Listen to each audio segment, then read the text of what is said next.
This level started with just experimenting with the field of view of the camera.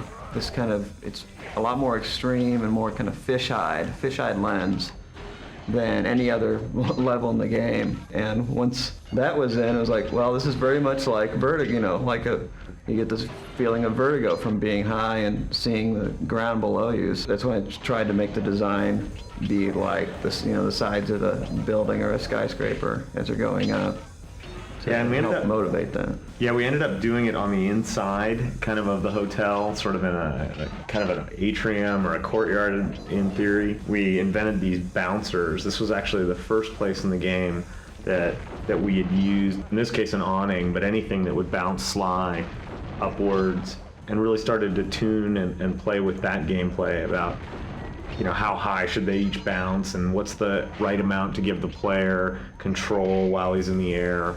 And really the combination, I think, of the unique camera angles and a huge amount of bouncing on things and jumping up and down on things really kind of defines the concept for this level. It presents some good challenges. Once it sort of took on this retro feel, kind of playing like a 2D side scroller.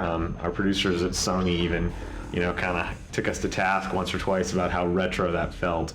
But the retro feel also had a big impact on the kinds of NPCs we could use in this level. Oh, definitely. Because you needed an NPC that could work well in a really confined space. And in fact, the original design for the ball and chain NPC had him swinging the ball in the wrong hand for this level, and we had to change him so that he would be comfortable with his right side up against walls.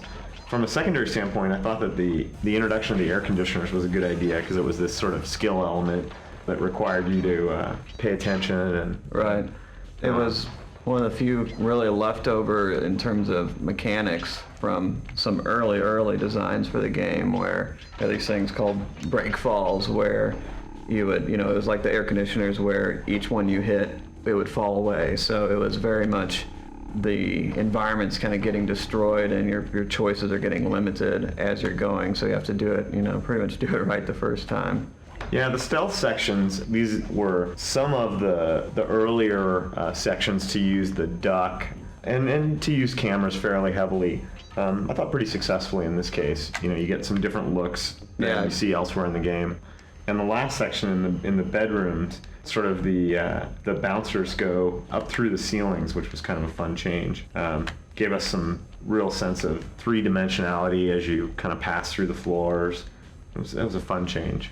And then the big finish, the precarious big finish, where you have to sneak out onto the sign.